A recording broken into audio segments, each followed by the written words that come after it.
Hi, this is Mike, and you're watching Reelblack, and we're doing a quick impromptu, quick movie review segments. So, going to be a couple of them live from the New York Film Festival 54. So, if you're in New York, definitely come support. I guess I'm sucking up all the air. Hi, everyone. Yeah, this is Charles Woods. I'm with Mike. Yeah, so we just got out of an advanced screening of AVA DuVernay's latest documentary, The 13th, which was chosen to open the New York Film Festival. It's the very first documentary ever chosen to open the film festival. The 13th Amendment to the Constitution makes it unconstitutional for someone to be held as a slave. There are exceptions, including criminals. The loophole was immediately exploited. What you got after that was a rapid transition to a mythology of black criminality. Some people got the real problem. Animals, beasts that needed to be controlled. You better believe it. I'm only human. It became virtually impossible for a politician to run and appear soft on crime. The kinds of kids that are called super predators. Millions of dollars will be allocated for prison and jail facilities. 3 strikes and you are out. So off the bat, what did you think, Charles? It's a great time. It was a wonderful documentary. It says a lot for the times are looking very bright for black artists in Hollywood. But what was significant for me with this documentary, and the 13th is about, to a large extent, the prison industrial complex. Mm-hmm. The 13th refers to the 13th Amendment, which was supposed to abolish slavery. But as you'll find out through this documentary and pretty much most famously, I think, was what was documented in Michelle Alexander's book, The New Jim Crow. Mm-hmm. Ava's done a wonderful job, and kudos not just to Ava, but the people at Netflix for financing this this important piece of artistry that chronicles the plight the black man particularly is under and has been under for a long time. We've gone from the devastation of slavery, where that was something that was dehumanizing for us, and now with what's going on contemporarily with black men being shot down and 1 out of 3 black men finding themselves within the prison system. This is a very important documentary, and people need to support this because this is important. What I was going to say is, a lot of times when our filmmakers want to commit something to motion pictures, there are some constraints, some limitations. But with the documentary, there's a historical significance that can be conveyed and transmitted. And I appreciate what Spike did with 4 Little Girls, Melvin Van Peebles with his Classified X, and now this Ava DuVernay's 13th. This shows the other important strengths of our talented filmmakers. Right, and for those who aren't in New York to see it, it's going to open in New York and LA theatrically on October 7th, the same day that it premieres on Netflix. So, but you mentioned Michelle Alexander. She's one of the featured voices in the film. Basically, I guess she spent a year talking to various experts on, racism, prison industrial complex from both sides of the fence. So not only do you see Michelle Alexander and Skip Gates and Angela Davis, and who's... you have a number of what the industry calls talking heads. You have your various experts, but you got Van Jones, Charlie Rangel, Newt Gingrich, Jelani Cobb.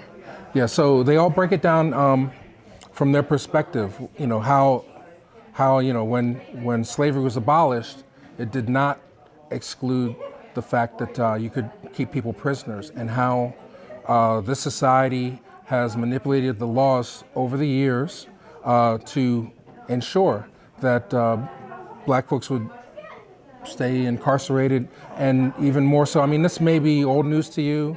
There's been talk about prison industrial complex for a while, but this movie's great because it maps it out, how basically when the war on drugs started and privatized prisons began, the increase in prison populations increased to the point where we have 2.3 million people incarcerated right now, 40% of them African American, and if you're a black male in society, you have a 1 in 3 chance of spending time in jail or being incarcerated. So I think it's a great film in terms of raising additional awareness to this problem and, hopefully dismantling this, and by addressing it, the institutionalized racism that is the foundation of it all.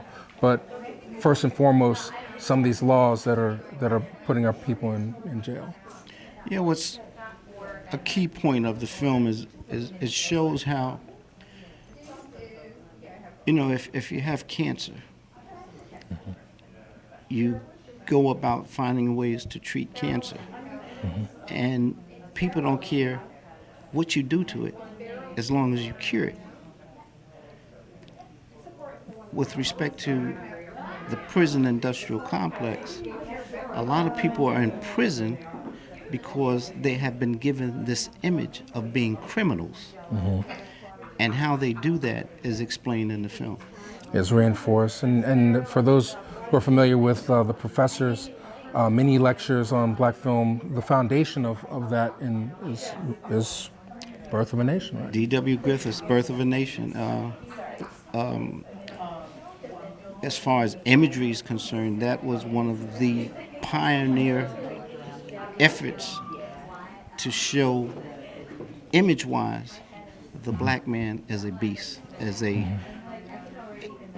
thing mm-hmm. that needed to be contained in prison. And should I give you the song? And this film is wonderful for that. Yeah, so, it's definitely something, she described it, I don't know if I caught it on my camera, but she said that, there's lots of specific books and things if you want to explore this more, but this film is more designed as a primer to give people the foundation of information in terms of not only the prison industrial complex, but the history of civil rights and the treatment of black skin in this culture and society. Well, what's important is with film is an entertaining way of delivering something that we used to get from reading, mm-hmm. literature, the news. Mm-hmm. But I always tell people, if you see a film, then go beyond the film and read more about the things that were mentioned in the film. Read more about what was the way the political ads for the election, when you had Dukakis running against Bush, when you had Reagan running, when you had Nixon running, mm-hmm. this whole thing about law and order, mm-hmm. Willie Horton. Look back, and then you can see how the past is prologue to the future, which now we're talking about people saying we need law and order, stop and frisk. Where's that coming from? Mm-hmm.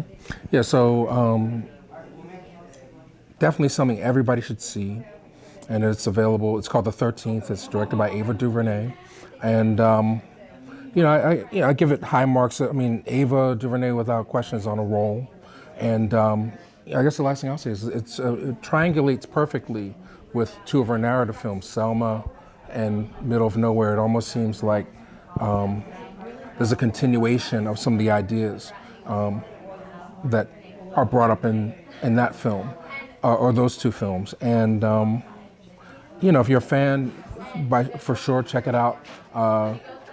If you're a casual viewer, check it out. It's definitely something that everybody needs to see. You should go looking somewhere high.